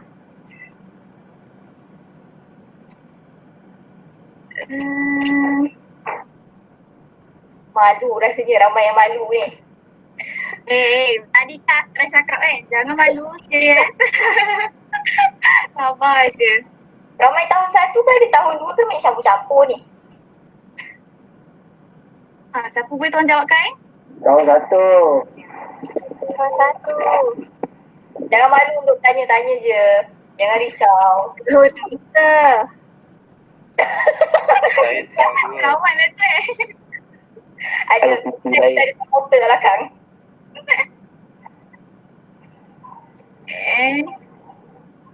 Saya nak tanya, sorry saya nak buka video, saya nak buka kamera. It's okay, jangan jadi semangat. Okay, silakan. Apa nama? Talisha. Okay, silakan. Okay, saya nak bertanya. Kita seringkali dimomokkan dengan ambil kos sejarah ni, kita tak ada masa depan. Betul? Betul. Okay. Sedang kadang-kadang kita sendiri pun kita confuse. After kita graduate, apa kita nak jadi? Memang semua kerja kita boleh masuk, tapi skop dia tu agak sama-sama dengan keadaan sekarang pun kan susah. So boleh tak bagi pencerahan baik semula untuk menaikkan semangat lagi kita orang ni yang tahun 3 yang terkapai-kapai untuk buat tesis. Siapa yang Siapa nak jawab? tak kisah mana-mana siapa. Okey lah, Kak jawab. Saya bagi panel pertama dulu lah. Jawab sikit lah Okey, benda ni adalah perkara normal. Memang semua orang akan momokkan kita dengan kau ambil sejarah nak buat apa. Sampai sekarang juga bila akak dah kerja pun, akak kerja di luar bidang sejarah, orang mesti tanya kenapa kau tak kenapa kerja benda tu, kenapa tak masuk pun bidang sejarah, habis tu selama ni belajar apa? Okey, satulah akak nak letakkan, nak korang letakkan dekat dalam minda korang kan.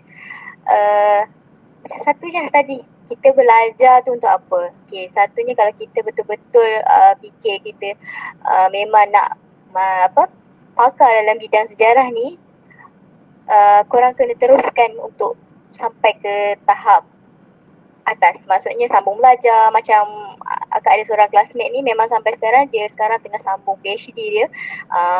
Akak nak share sikit. Dia memang sangat bagus lah. Akak share nama dia adalah Rabiatul Adawiyah. Orangnya sangat bagus, serius bagus gila. Sebab macam tadi panel 2 ada cakap, kita jangan kedekut dengan ilmu kita kan. Betul, dia ni adalah orang yang paling tak kedekut dengan ilmu. Akak tengok dia dalam kelas kan, dia dalam kelas dia tak tulis sangat pun, dia tak catat sangat pun, tapi dia mendengar apa yang lecturer cakap. Korang kena salah satu tips yang satu adalah dengarlah setiap butir bicara lecturer waktu belajar. Contoh macam sekarang ni kan orang pakai pakai Maya kan, online kan, so mungkin ada cara untuk rakam ke dan sebagainya. Cuba untuk dengar setiap patah perkataan yang lecturer keluarkan, sebab setiap satu perkataan yang dia keluarkan tu adalah sangat bernilai. Sebab kadang tak masuk pun apa-apa yang kita belajar, kita tengok dekat bahan ke apa, tak ada. Sebenarnya yang dia tulis, yang dia bagi dalam kelas, itulah yang keluar dalam exam sebenarnya. Mostly macam tu. Sepanjang akak belajar, memang itulah yang keluar. Biasanya apa yang keluar dari mulut dia, itu yang belajar. Itulah yang masuk exam.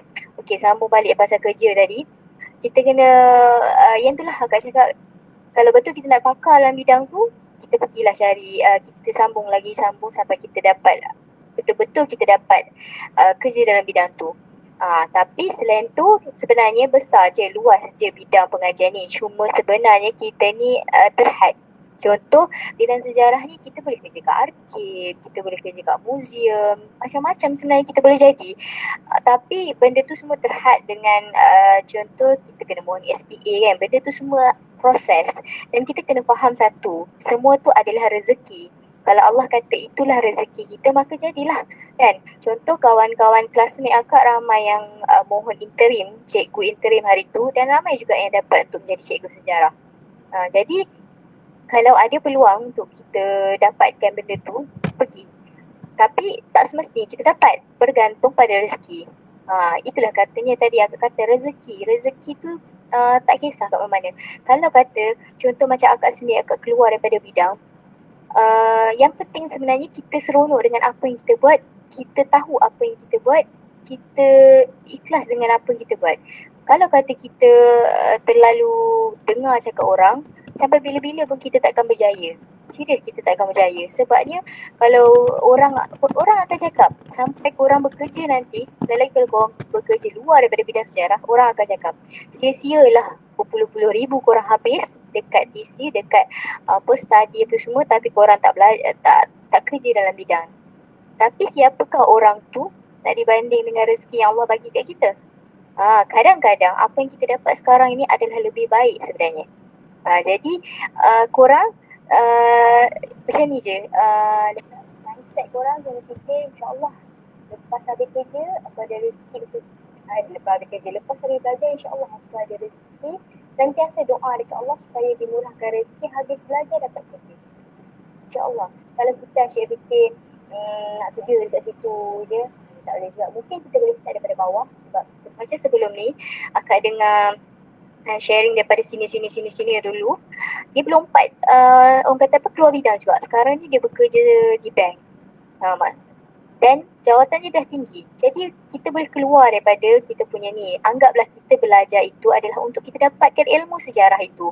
Untuk kita tahu bila sekurang-kurangnya bila ada apa-apa kita boleh berkongsi dengan orang lain tentang ilmu itu. Walaupun kita tak boleh nak meneruskan kerjaya kita dalam bidang tu. Janganlah kecewa, janganlah sedih. Anggaplah ianya satu ilmu yang sangat berharga. Cakap je ke orang, kalau orang macam cakap kat kita, rugilah kau. Takkan ada istilah rugi yang namanya ilmu. Okey? Itu saja. Mungkin saya nak sambung sikit lah mengenai rezeki dari segi pekerjaan. Saya faham kadang-kadang ada orang, lagi-lagi kita pelajar, kita mohon UPU ni, kadang-kadang bukan semua dapat dengan pilihan pertama, betul tak? Bukannya semua dapat subjek tu benda yang kita nak. Orang kadang-kadang sejarah ni ibarat macam bidang terjun, macam setakat untuk ada masuk universiti. Saya faham benda tu. Okay, kadang-kadang kita battle dengan family. Family cakap kau nak kerja apa? Keluarga cakap nak kerja apa? Jiran cakap kau nak kerja apa?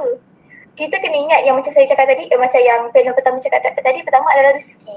Yang kedua, kita kena ingat kita kena banyak study tu bukan setakat kita study tentang pelajaran kita, tapi kita study di manakah skop kerjaan kita. Waktu saya sejujurnya lah saya cakap, sebelum saya masuk ke UKM, sebelum saya ambil bidang sejarah, saya memang seorang yang peminat bidang sejarah sejak saya darjah 6. Saya tidak nafikan perkara itu. Tapi saya juga takut dengan tanggapan orang kata tak ada kerja, tak ada skop pekerjaan. Okey, selain daripada cikgu, selain daripada pensyarah, selain daripada arkib negara dan juga muzium, kita kena faham kita ada Kementerian Warisan Budaya. Kita boleh masuk. Kita ada warisan-warisan dan juga persatuan-persatuan anak negeri. Sebab setiap negeri pun mereka ada jabatan-jabatan muzium mereka sendiri. Mereka ada jabatan kebudayaan mereka sendiri. Yang ketiga, bidang-bidang pentadbiran. Bidang-bidang pentadbiran seperti pembandaran, majlis pembandaran, pejabat tanah. Saya pernah tanya dengan pejabat tanah, ada. Lepas tu yang paling kelakar ataupun saya pun di luar jangkaan adalah daripada custom. Pihak custom, mereka punya simpanan rekod sendiri.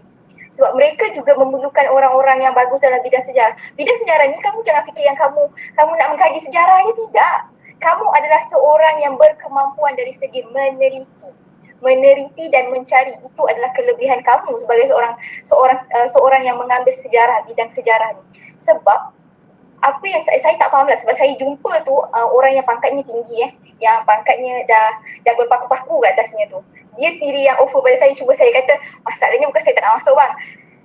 Saya pakai cermata, itu je masalah saya. Saya pakai cermata sebab custom dia by unit berinform. Tapi dia kata kalau kamu masuk, kamu cuba masuk, insya-Allah kamu dapat. Sebab apa dia kata, pelajar sejarah ni dia paling bagus sebab mereka bermain dengan data. Kita kena ingat, kita belajar sejarah, kita sentiasa bermain dengan data, betul tak? Kita sentiasa bermain dengan rekod, kita sentiasa bermain dengan dokumen. Itu adalah orang kata masakan kita, itu adalah macam makanan kita bila kita nak buat. Jadi benda yang berkaitan dengan bidang pentadbiran seperti hartanah. Hartanah tu bukan semua benda yang kamu kena menjaga tanah. Bukannya kamu menjaga tentang kamu pergi ukur tanah, tak. Kadang-kadang kamu menjaga rekod. Itu adalah kelebihan kamu. Kadang-kadang pihak-pihak SUK pun, macam pakcik saya kadang-kadang engineering, tak jadi buat engineering. Jadi apa? Jadi duduk dekat bahagian pejabat di bahagian pengurusan pun boleh juga.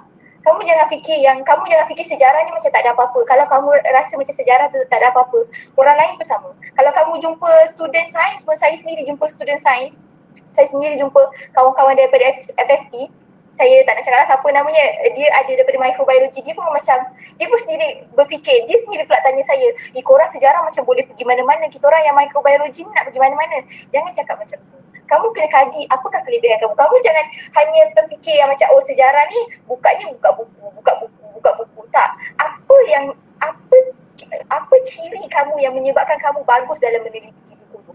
Maksudnya kamu bagus dari segi mengambil data, menguruskan data, itu adalah kelebihan untuk kamu. Itulah benda yang kamu patut bina personality kamu apabila kamu di interview waktu nanti. Dan jangan lupa apabila kamu belajar, ambil soft skill sebanyak mungkin yang kamu boleh. Okay, kamu kena bina personality daripada zaman kamu belajar. Apabila kamu bina personality, kamu pergi interview, orang akan nampak there is you. Itulah adalah kamu. Kamu kena bina personality you. Kamu kata saya adalah seorang yang teliti sebab saya belajar sejarah. Kamu jangan malu untuk cakap macam tu. Kalau kamu tak cuba, siapa tahu? Siapa tak akan sampai kesudahan kamu tak akan tahu di manakah kamu boleh pergi. Itu pada diri saya. Walaupun orang kata saya ni memanglah tak ada pengalaman bekerja, tapi saya percaya kalau kamu seorang yang berusaha, kamu sentiasa ikhlas dengan diri kamu, kamu sentiasa buat baik dengan orang lain, insyaAllah Tuhan akan mempermudahkan diri kamu. Jangan kamu risau. Rezeki tu ada di mana. Itu je lah. Kembali kepada yang lain, mungkin nak bertanya lagi? Okay, siapa nak tanya? Okay, tapi sebelum terima kasih kepada kedua panel kita, ada soalan daripada FB Live kita. Okay, cerita FB Live. Dan macam apa ni? Oh Maya pula FB Live kita semua kan. Okay. Apa tu? Daripada Yusrezul Hamizi ni. Okay. Saya nak buka lah jawapan kepada kedua panel. Dia nak jawab. Ada yang fikir belajar sejarah ni macam buang masa. Sebab macam tak ada manfaat pun dalam kehidupan ni. Apa pandangan panel dan macam mana nak mengaplikasikan sejarah dalam kehidupan kita ni? Okay, silakan pada mana-mana panel. Kosong. Soalannya apa? Sebenarnya soalan tu adalah daripada senior sejarah juga. Dia lagi power sebenarnya. Dia saja agak rasa dia saja nak test kita macam mana kita boleh jawab ke tak. Okay, boleh jawab. Akak bagi yang sudah belajar dulu lah. Kita jawab senior kita tengah tanya ni. Minta maaf, soalan dia apa tadi? Soalan dia macam mana untuk kita jawab? Soalan dia manfaat sejarah dalam kehidupan dan apa pandangan panel penggunaan aplikasi sejarah dalam kehidupan kita ni. Sebab dia rasa sebab orang fikir macam sejarah ni macam tak manfaat pun dalam kehidupan macam tu.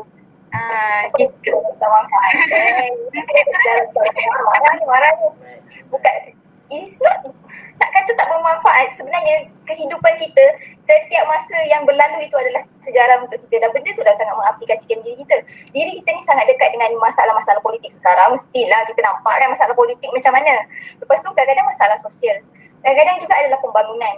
Dari segi pembangunan pun tak kisahlah, dari segi modal insan, pembangunan ekonomi dan sebagainya pun, mereka orang-orang ekonomi ni juga kadang-kadang mereka merujuk juga benda-benda yang dah lalu. Kita pun sebagai seorang yang belajar tentang sejarah, kita pun faham tentang apa yang berlaku, dan keistimewaan kita adalah kita lebih faham tentang konsep-konsep ketamadunan itu, bagaimana ekonomi itu dibangunkan, bagaimana ekonomi itu diproses, dan akhirnya kesalahan-kesalahan itu diperbaiki, ditambah balik. Jadi kita sebenarnya lebih faham dari kebiasaannya lah. Walaupun kita ni bukan ambil, ini adalah serious talk daripada saya dan juga pengalaman saya. Kawan-kawan saya ada yang ambil sains politik. Saya ni belum belajar sejarah. Tapi apa-apa pun kalau ada masalah dari segi politik ke, dari segi pentadbiran ke, balik-balik dia rujuknya budak sejarah, bukan budak sains politik. Sebab apa? Sebab kita ni lebih natural. Dan kita ni lebih mengkaji apa yang telah berlaku pada waktu yang lalu. Dan kita lebih nampak apakah perbezaan antara yang sekarang dan yang dulu. Dan kita mengetahui kadang-kadang perkara yang dahulu tu dia tidak berulang exactly the same, tapi dia ada ciri-ciri yang sama. Dari situ kita manfaatkan kelebihan kita faham tentang apa yang berlaku dalam sejarah itu, kita bagi tahu dia, kita perbetulkan balik apa yang bermain di fikiran dia. Itu adalah satu perkara yang terbaik.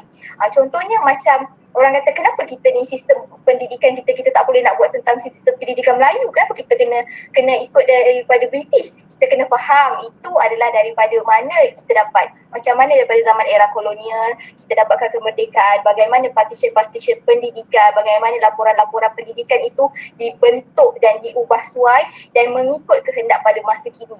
Dan jangan kita cakap yang kita ni 100% ikut kesudasannya, tak juga. Tak semestinya. Kita kena faham, kita kena buang stigma tu. Kita kena kaji dulu apa yang kita cakap. Itulah gunanya orang sejarah ni, orang yang belajar sejarah ni, dia memperbaiki, dia memperbetulkan fakta dan pemikiran orang yang tak tahu apa-apa ni, ataupun kadang-kadang dia orang tersalah anggap. Sebab diorang ni bukannya diorang tak tahu tentang sejarah, mereka tahu, orang umum tahu tentang sejarah. Sebab tu dia rasa macam kenapa habis sejarah ni macam tak guna. No, tapi bila system ada sesetengah perkara mereka tak faham dan mereka salah anggap tentang perkara tersebut. Jadi kita yang tahu ni, kita perbetulkan balik. Itu gunanya macam orang yang seperti kita ni. Dan kenapa mereka tidak rujuk kepada pelajar-pelajar sains politik? Sebab pelajar sains politik ni, mereka dah ada prinsip untuk menyebelahi sesebuah pihak. Mereka akan ada decision, aku dengan parti ni, aku dengan parti ni. Kalau macam kita overall, kita tengok semua sekali, kita perhatikan semua sekali, kita nilai satu persatu, kita nilai pula daripada aspek luar, kita nilai daripada aspek domestik dan kita nilai daripada aspek sejarah yang sebelum-sebelum ini, bagaimana mereka mengukuh, bagaimana ciri-ciri kepimpinan mereka, adakah mereka mengambil ciri kepimpinan yang sama seperti sekarang ataupun mereka memperbaiki. Tak kisahlah dari segi aspek politik, pentadbiran ke, keselamatan ke, sosial ke, ekonomi ke, pendidikan ke, semua itu memainkan peranan tentang perkara-perkara yang sebelum ini telah berlaku. Okey. Paling penting adalah dari segi keselamatan negara ni, kebanyakannya kita memperbaiki dari segi satu persatu. Ekonomi pun sama. Benda tu adalah sistem yang berulang-ulang, yang tapi kita lihat dari segi kita punya sejarah lah. Kita jangan tengok apa yang berlaku tu, sebab walaupun ada setengah masalah yang berlaku, masalah itu berlaku perkara yang baru, tapi kita boleh aplikasikan, kita boleh lihat balik masalah-masalah yang lampau dan kita aplikasikan balik kepada masa kini. Itu gunanya diri kita. Itu pandangan saya. Terima kasih.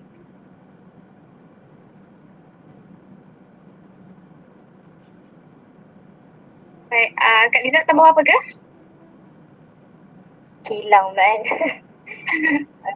Okey. Soalan dia sebab macam aplikasi dalam kehidupan kan. Okey, itulah orang cakap apa, tak berguna aja belajar sejarah ni. Sebenarnya tak lah. Sebenarnya itulah macam tadi yang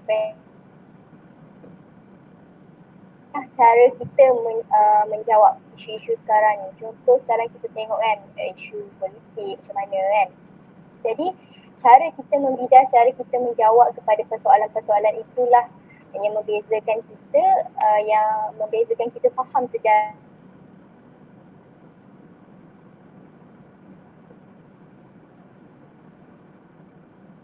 Sekarang membidas sesuatu fakta tu kan, dia main cakap je, dia tak natural. Dia hanya berpegang ataupun dia hanya berpihak pada satu pihak saja. Sedangkan sebenarnya kalau kita faham sejarah itu, kita kena teliti satu-satu. Kita kena teliti lah sama ada betul ke contoh isu ini, betul ke isu ini adalah tak bagus. Contoh macam orang cakap pasal sekolah vernacular semua kan. Patut ke sekolah tu ada? Atau tidak patut langsung sekolah tu ada? Dan daripada situ, macam mana cara kita nak menjawab persoalan-persoalan itu? Macam mana kita nak jawab? Betul ke? Patut ke sekolah itu dibina? Sedangkan kita tahu kan daripada mana wujudnya. Daripada sekolah vernacular tu sendiri kita tahu. Itu datangnya daripada sejarah kan. Kalau tak ada zaman penjajahan, kita tak tahu pasal zaman penjajahan semua, kita takkan sedar pun tentang kewujudan sekolah tu. Kita anggap macam sekolah tu tak apa, bagus je sekolah tu. Boleh je sekolah kita belajar kenapa kita tak diberi satu aliran? Kenapa? Dia banyak persoalan dan kenapa. Daripada situlah macam mana kita nak aplikasikan dalam kehidupan kita adalah cara kita membidas dan kita membantu menjawab persoalan-persoalan tu dengan kita belajar sejarah tu. Bila kita tahu sejarah, kita tahu butiran-butiran tu, maksudnya macam tadi Kena dah cakap kan, kita bercakap berlandaskan fakta yang tepat. Bukan sekadar emosi kita. Kita rasa dia tak boleh ini salah ni, pihak ni memang macam ni tak boleh. Sebab contoh macam tadi cakap, orang sains politik dia pun cari.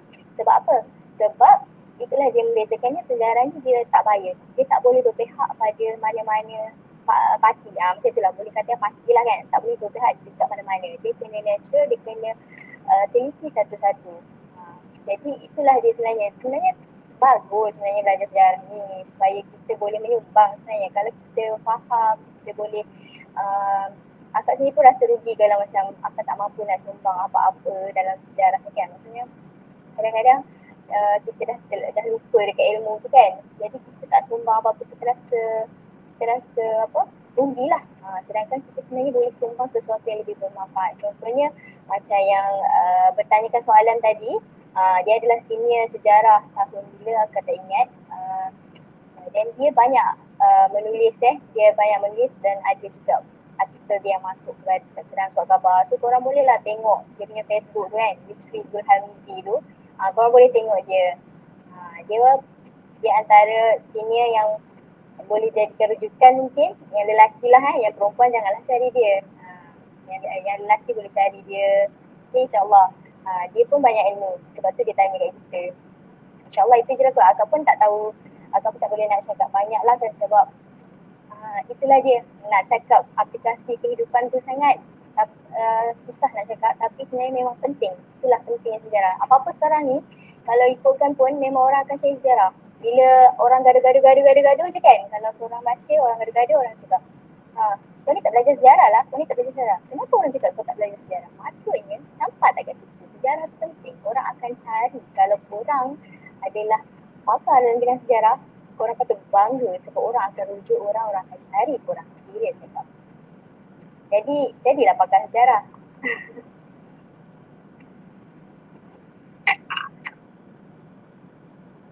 Okey, baiklah. Okay, ni saya kelas soalan dan selepas ni saya pun nak tanya soalan juga. Okay, kita boleh kesempatan juga ni nak bully kita di panel hari ni kan. Okay, ni saya kelas soalan Saya kelas. Betul lah tu. Okay, soalan pada akademik kita. Apa pandangan akak tentang pekerjaan arkeologi di Malaysia? Okay, silakan. Pada panel, mana-mana panel?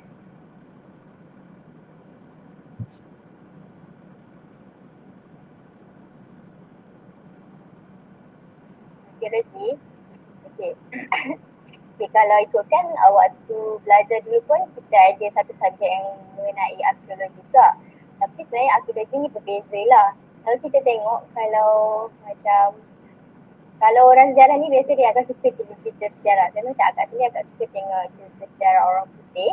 Okay, cerita orang putih dia banyak pasal arkeologi. Kalau kita nampak seronok je dalam ni belajar sejarah arkeologi. Itu adalah satu bidang yang lain sebenarnya. Maksudnya dia sejarah juga tapi dia more kepada arkeologi. Arkeologi ni akak ada baca satu ni dia bukanlah dia dalam sejarah juga tapi dia berbeza sikit sebab dia more tu mencari artifak-artifak lama dan sebagainya. Jadi tadi apa ya soalan? Tiba-tiba lupa pula soalan. Kenapa? Pandangan tentang pekerjaan arkeologi di Malaysia. Pekerjaan. Itulah kalau ikutkan pekerjaan tu kan macam kita tak nampak sangat kan orang kerja dekat arkeologi ni. Tapi sebenarnya dekat UKM sendiri kita ada je pakar-pakar dalam arkeologi ni. Contohnya lecturer sejarah kita Dr. Zul tu ramai yang kita boleh rujuk. Dia pun ada cerita macam mana. Sebenarnya susah lah yang kalau untuk arkeologi ni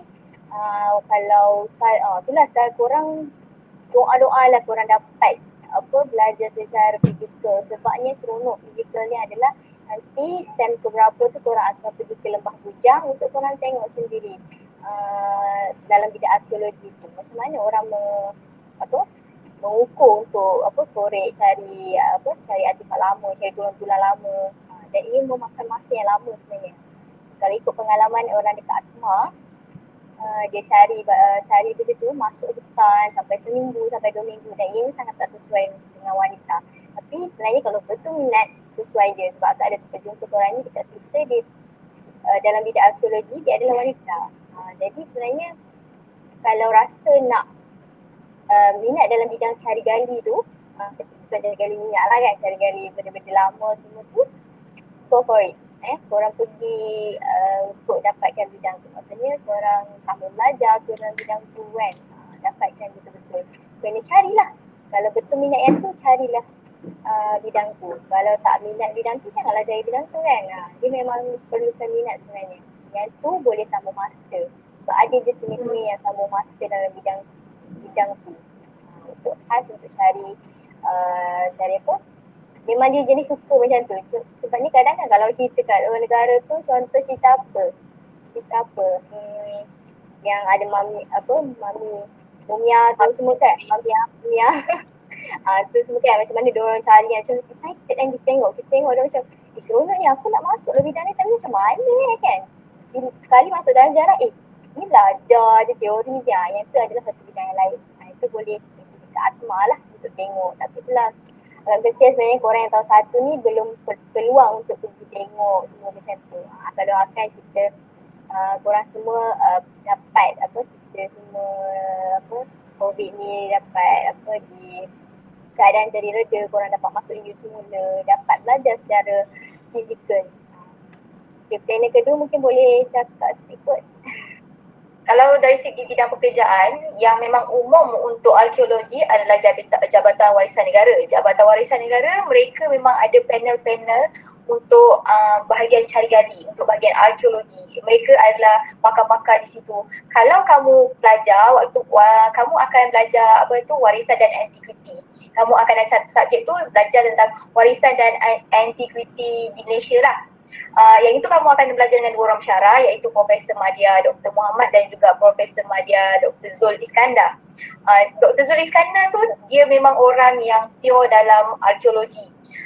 Lepas tu kalau kamu ada jumpa beberapa pensyarah di ATMA. ATMA tu adalah Institusi Alam Tamadun Melayu. Itu adalah khusus untuk arkeologi. Kalau kamu ingin mahukan, pergilah kepada ATMA, mohon di sana. Tapi kamu kena ingatlah, kamu kena sambung kepada bidang master ataupun ke bidang PhD, master dan PhD lah senang kata. Dan kalau walaupun kamu rasa macam tak ada macam belajar tahun 1 ni macam tak ada bidang je nak masuk, nak cuba ceburi arkeologi, kita ada citra. Jangan lupa kita ada citra. Kita ada subjek citra yang walaupun korang tak suka dengan subjek citra tu, tapi subjek citra tu membantu jangan cakap tak membantu Okey, subjek citra yang kamu boleh ambil adalah subjek citra tu hanya ada pada semester 1 je. Dia akan ajar oleh 4 orang pensyarah. Salah seorang pensyarah itu adalah Prof. Madya Dr. Muhammad Asyari Muhammad. Okey, dia adalah pakar arkeologi marine. Okey, dasar laut lah. Kamu boleh ambil subjek tu nama dia Akal Budi Melayu. Tapi kamu jangan pelik pula Akal Budi Melayu ni macam sastra tak. Memang nama dia Akal Budi Melayu, tapi kamu akan belajar macam-macam. Kamu akan belajar tentang epistemologi Melayu, kamu akan belajar tentang pantun-pantun, macam mana mereka create pantun. Dan paling best sekali kalau saya di bidang sejarah, saya paling suka bila dengan Dr. Asyari tu lah, sebab kita belajar tentang arkeologi. Dekat situ kamu tanya je apa yang kamu nak tanya tentang bidang arkeologi. Dan walaupun kamu jarang mendengar tentang arkeologi wanita, tapi Malaysia kita ada arkeologi wanita, kita ada Datuk ni. Saya tak ingat Datuk ni. Tapi profesor lah, dia memang bertaraf profesor dan dia memang pakar arkeologi wanita lah yang ada. Tapi biasalah batasnya, contoh kalau perempuan, kalau mereka ni Islam, dia bertudung dan sebagainya. Yang kedua, kadang-kadang kamu kena faham arkeologi ni dia ambil masa yang lama. Dia bukannya hari ni kamu buat kajian, hari ni juga kamu akan dapat keputusannya. Sebab dia makan tahun. Dia mengambil masa yang lama lah. Kamu kena banyak sabar dan kamu kena rujuk banyak skill. Dan benda tu di satu tahap yang baru lah. Macam saya cakap, kalau kamu nak, kamu kena belajar ke bidang master dan sebagainya. Tapi sebenarnya ada je. Contoh macam UC Science Malaysia, mereka bidang sejarah, mereka belajar arkeologi sebenarnya. Jadi kamu jangan risaulah. Kalau kamu ada rezeki, kalau kamu suka, kamu boleh teruskan, jangan risau. Itu je. Kembali kepada mungkin ada yang lain ingin bertanya lagi? Okay. Saya nak tanya. Okay. Soalan saya dan saya okay, satu lagi. Idea lagi tadi. Okay, saya rasa saya tujukan soalan ni pada Hastuk Kak. Saya nak tanya. Apa pandangan akak, apa pilihan akak lah antara belajar dan pekerjaan? Akak sebenarnya suka yang mana? Dan sebenarnya untuk kami ni kan, yang belajar ni kan, apa yang akan rasa bekalan kita nak keluar sana ni, apa kita orang rasa macam apa kita boleh bawa untuk keluar sana? Okey, silakan Kak. Kenapa akak je?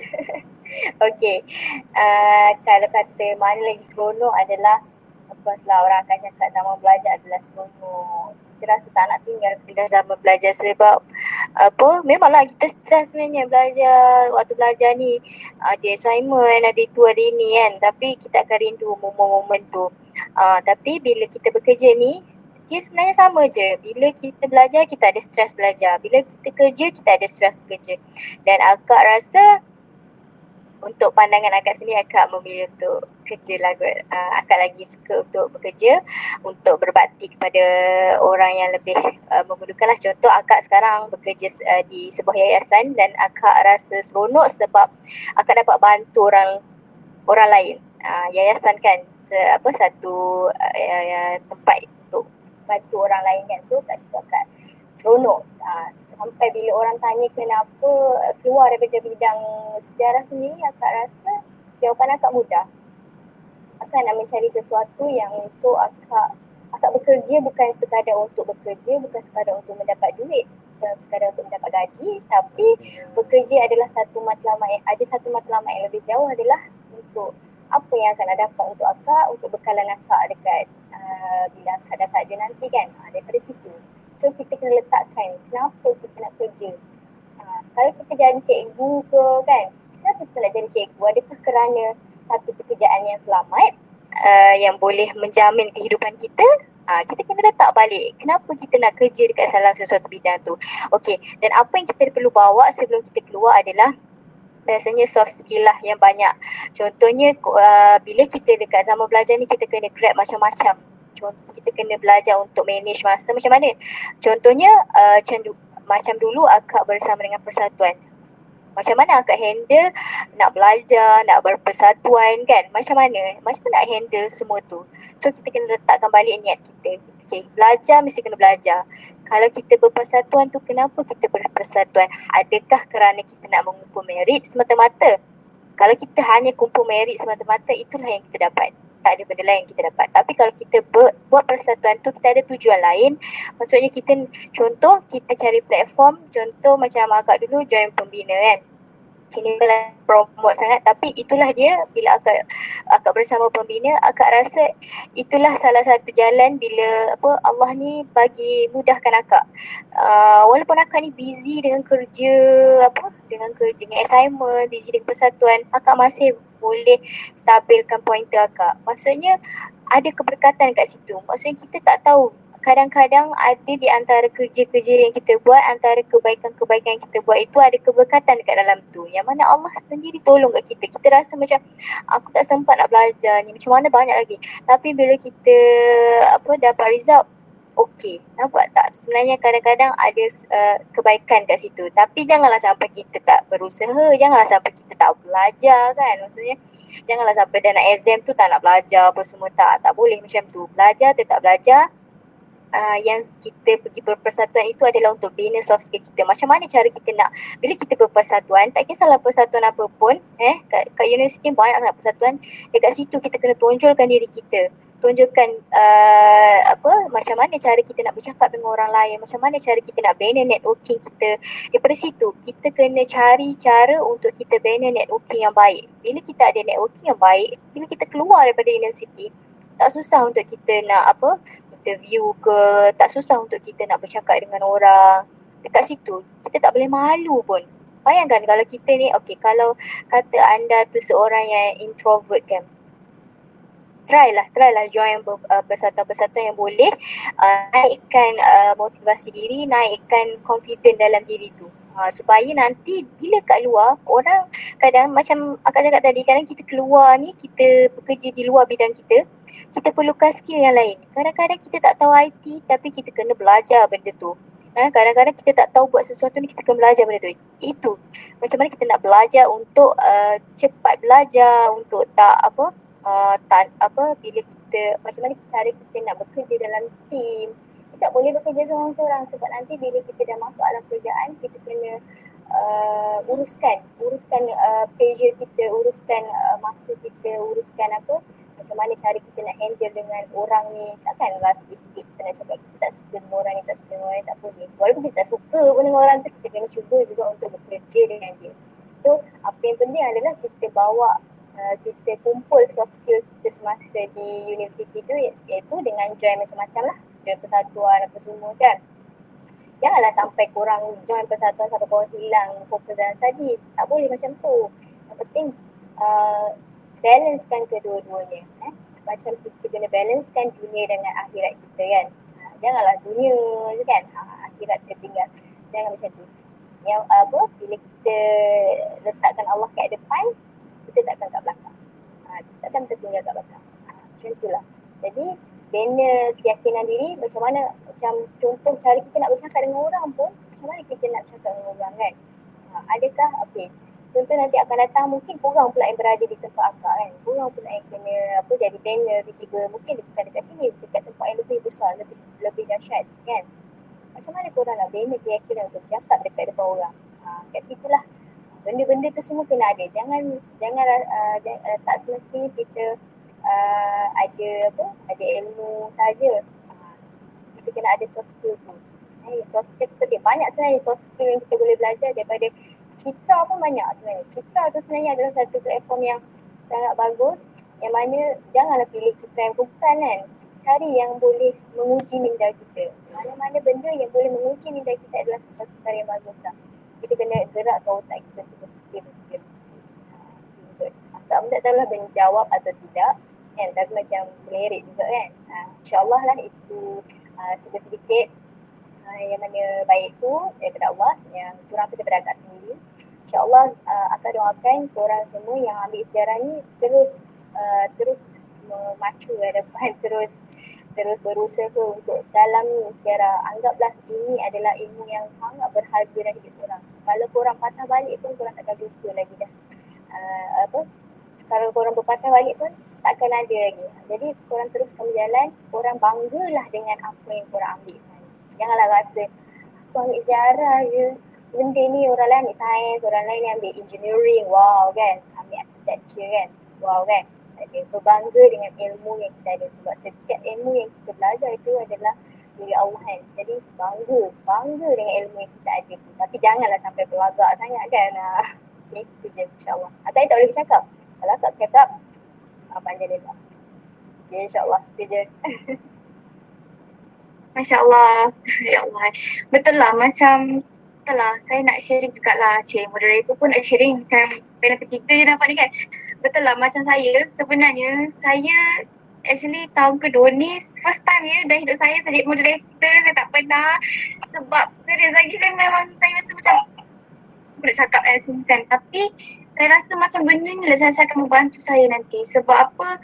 Sebab saya rasa dengan saya join macam bukan nak promote dekat, tapi macam saya join platform pembina ni, dia macam bagi platform untuk kita, macam kita nanti lah dia moderator boleh, sukarana boleh nak cakap dengan orang. Sebab bagi saya memang betul lah, kita not come here just for the belajar only. Kita perlu fikir besar pada tu sebenarnya. Kita perlu fikir besar kat sana nanti apa yang kita perlu bawa. Kita nilai dan mahasiswa ni, apa yang kita nak bawa kat luar sana, apa yang kita nak sumbang untuk kita punya tu, untuk masyarakat luar sana.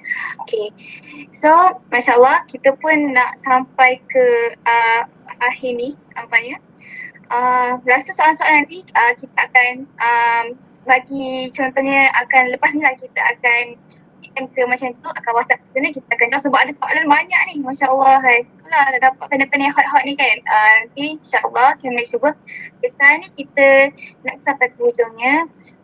Kita buka kepada sesi bergambar. Kalau siapa-siapa minta tolong, kalau nak boleh buka kamera untuk kita tu. Dan JK siapa nak hand untuk ambil gambar, silakan. Okay. Kalau boleh yang lain pun buka kamera ya. Ni lah kan nak famous sikit ni. Boleh. Okay.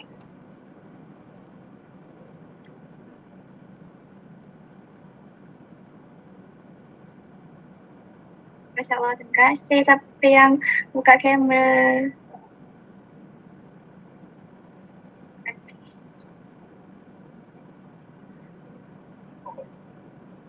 Nanti saudari Nafisa kira ke nak bergambar? Okay, semua dah bersedia?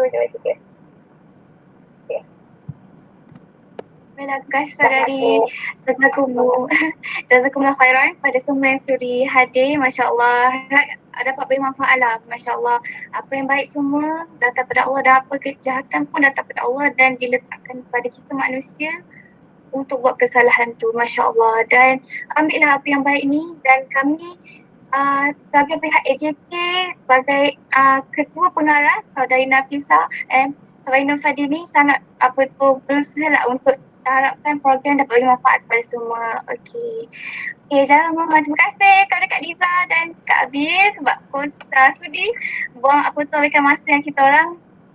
Okey, kita tutup majlis kita dengan tasbih syukurah dan surah Wal-Asr.